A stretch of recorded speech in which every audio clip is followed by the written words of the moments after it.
गीता नाम की एक महिला होती है जिसकी उम्र लगभग 40 साल के करीब थी। यह अपने घर पर एक ऐसे व्यक्ति को बुलाया करती थी जिसकी उम्र लगभग 50 साल से ज्यादा थी। वह व्यक्ति इसके पास आता था और इसके साथ संबंध बनाया करता था। जब यह व्यक्ति इसके घर पर आता था तो सबसे पहले शक्तिवर्धक गोलियां खाया करता था और तभी इसके कमरे में जाता था। जब यह दोनों गलत काम करते थे तो इनकी आवाजें रूम से बाहर जाया करती थीं।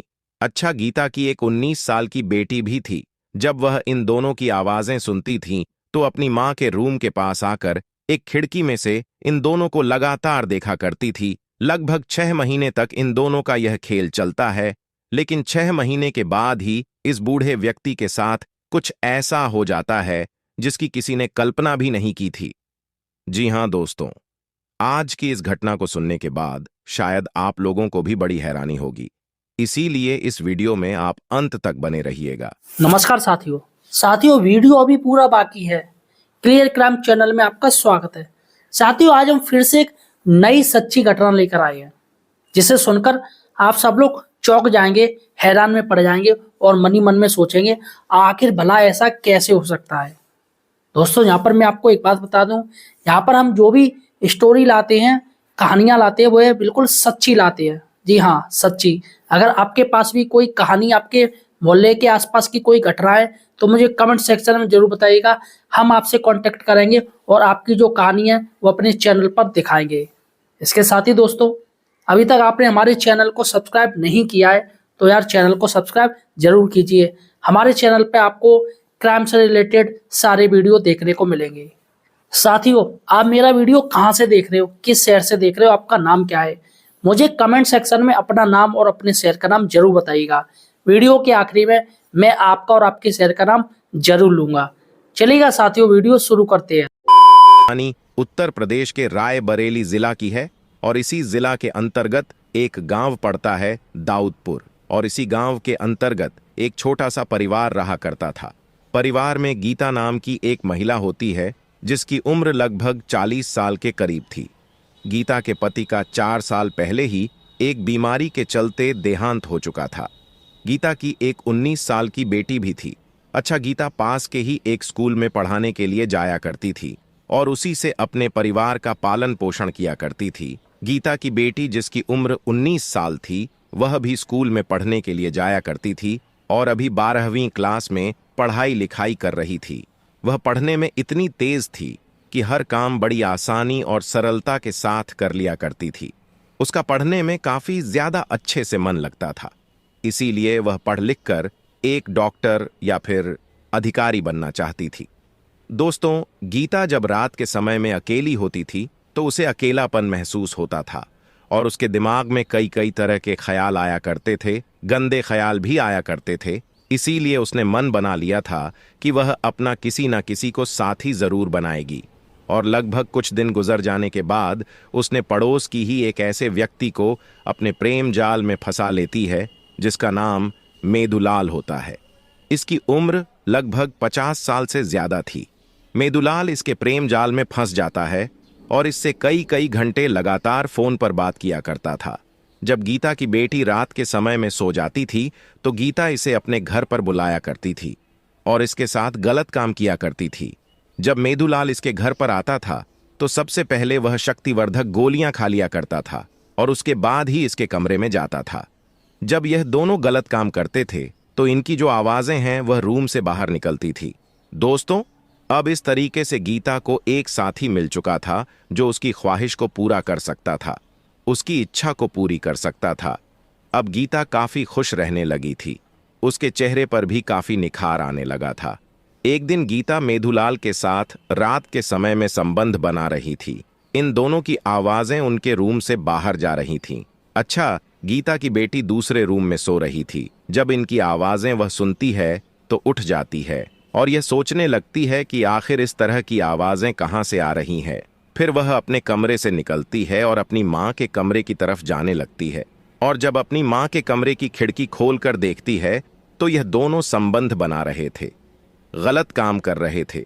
वह जब इन दोनों को देखती है तो देखते ही दंग रह जाती है, परेशान हो जाती है, उसके होश उड़ जाते हैं और उल्टे पैरों ही वह अपने कमरे में आकर लेट जाती है। दोस्तों, अब इनका यह रोज का काम हो चुका था। इस तरीके से लगभग 2 महीने का समय गुजर जाता है। 2 महीने के बाद मेदुलाल अब गीता के घर पर दिन में भी आने लगा था और उसके साथ दिन में ही गलत काम किया करता था। अब इन चीजों का प्रभाव गीता की बेटी के ऊपर भी पड़ने लगा था।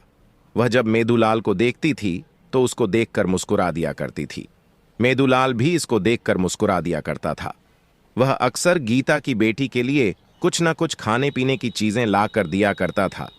एक दिन गीता घर पर नहीं होती है। मेदुलाल इसके घर पर आ जाता है और उसकी बेटी को देखकर वह खुश हो जाता है और इसके पास आकर बैठ जाता है। इसके साथ अश्लील हरकतें करने लगता है और इससे मीठी मीठी बातें भी करने लगता है। धीरे धीरे समय गुजर रहा था। एक दिन गीता जो है मेदुलाल को यह सब करते हुए देख लेती है। उसे गुस्सा आ जाता है और बहुत बुरा भी लगता है। वह फिर मेदुलाल को अपने पास बुलाती है और उससे कहती है कि यह सब जो तुम मेरे साथ कर रहे हो मेरे तक ही सीमित रखो। मेरी बेटी के पास जाने की कोशिश मत करो, नहीं तो अंजाम बहुत बुरा होगा। मेदुलाल को समझाकर वो वहां से भेज देती है। दोस्तों, इस तरीके से लगभग 6 महीने का समय गुजर जाता है।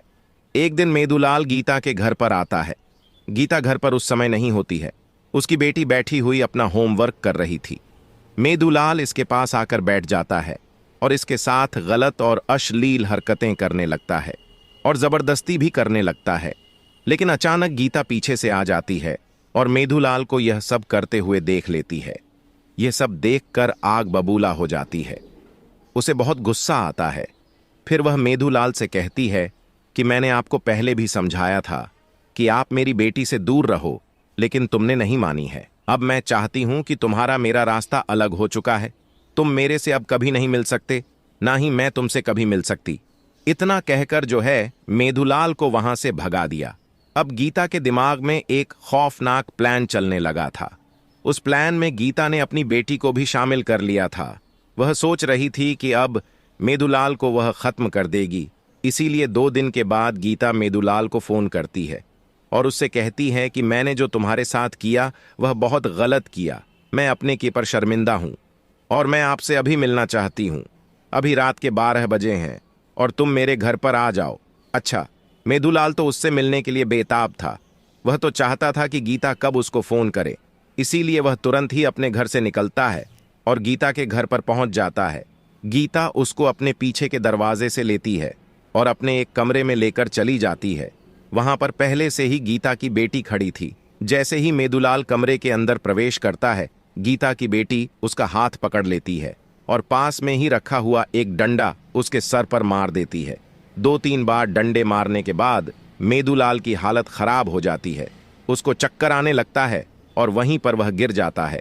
फिर गीता की बेटी और गीता ने मिलकर इसका गला रेत कर वहीं पर हत्या कर देती है। दोस्तों, फिर यह दोनों मेदुलाल की लाश को उठाती हैं और गांव से दूर रोड के किनारे एक गड्ढे में डाल देती है। फिर यह अपने घर पर आते हैं और घटना स्थल पर जो सबूत होते हैं उसको मिटा दिया जाता है। फिर यह दोनों सो जाते हैं। उसके बाद अगले दिन सुबह 9 बजे के करीब गांव वाले जब आ जा रहे थे तो गांव वालों को एक गड्ढे में एक व्यक्ति की लाश मिलती है। जब उस लाश को निकाला जाता है तो वो मेदुलाल की लाश थी। गांव वाले पहचान गए थे कि यह मेदुलाल है और इसी गांव का रहने वाला है। फिर एक व्यक्ति मेदुलाल के बेटे सुनील कुमार को बुलाकर लाता है। जब सुनील कुमार अपने पिता की यह हालत देखता है तो उसकी चीख पुकार निकल जाती है। फिर गांव का ही एक आदमी तुरंत पुलिस को फोन कर देता है और आधे घंटे के अंदर अंदर पुलिस भी वहां पर पहुंच जाती है। पुलिस घटना स्थल का मुआयना करती है और गांव वालों से पूछताछ करने लगती है। तो गांव वाले कहते हैं कि हमें कुछ भी नहीं पता है कि आखिर यह मामला कैसे हुआ है। फिर पुलिस सुनील कुमार यानी कि मेदुलाल के बेटे से भी पूछताछ करती है। वह भी कुछ नहीं बताता है। वह सिर्फ इतना बताता है कि रात के 10 बजे तक तो हमारे पिता हमारे साथ थे, लेकिन बाद में यह घर से बाहर कैसे गए हैं, किसने इनको मारा है, किसने इनकी हत्या की है, हमें कुछ भी नहीं पता है। दोस्तों, पुलिस अब सभी लोगों से पूछताछ कर रही थी। पुलिस को कोई सबूत नहीं मिला था, इसलिए बॉडी का पंचनामा बनाती है और उसे पोस्टमार्टम के लिए भेज दिया जाता है। फिर शाम के समय लगभग 4 बजे के करीब एक व्यक्ति थाने पहुंचता है और वहां के दरोगा से कहता है कि दरोगा साहब, आज मैं आपको एक ऐसी जानकारी देने वाला हूं जो शायद इस केस को सॉल्व करने में आपकी मदद हो जाए। फिर दरोगा साहब उससे पूछते हैं कि भाई ऐसी कौन सी बात है, आप हमें तुरंत बताइए। फिर वह व्यक्ति कहता है कि जो मेदुलाल है, जिसकी हत्या हुई है, इसके एक पास की ही औरत है, यानी कि जिसका नाम गीता है, उससे नाजायज संबंध है। वह इसके पास अक्सर जाता था और कई कई घंटे उसके घर में रुका करता था।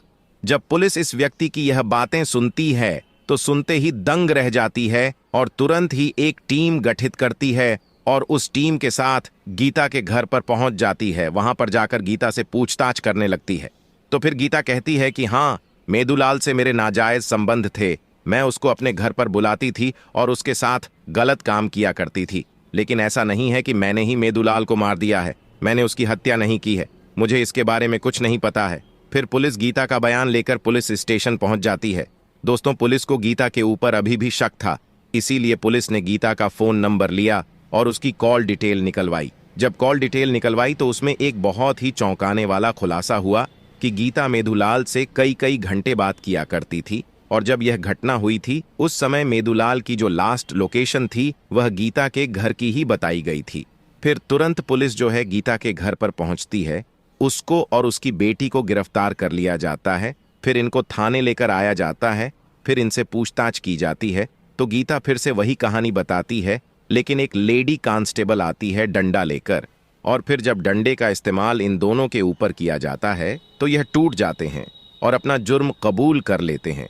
फिर गीता पुलिस को बताती है कि 4 साल पहले मेरे पति का एक बीमारी के चलते देहांत हो चुका था। मैंने अपने आप को संभालने की बहुत कोशिश की थी, लेकिन मुझे अकेलापन महसूस होता था। मेरे दिमाग में तरह तरह के ख्याल आया करते थे, इसीलिए मैंने पड़ोस की ही इस व्यक्ति मेदुलाल को अपने प्रेम जाल में फंसाया और इसके साथ अक्सर संबंध बनाया करती थी। रात के समय में यह मेरे पास आता था, लेकिन कुछ महीने के बाद यह दिन में भी मेरे पास आता था और मेरे साथ गलत काम किया करता था, लेकिन इसकी नज़र मेरी बेटी के ऊपर पड़ चुकी थी। मैं नहीं चाहती थी कि जो यह मेरे साथ कर रहा है वह मेरी बेटी के साथ भी करे। मेरी बेटी के दिमाग पर गलत असर पड़ रहा था।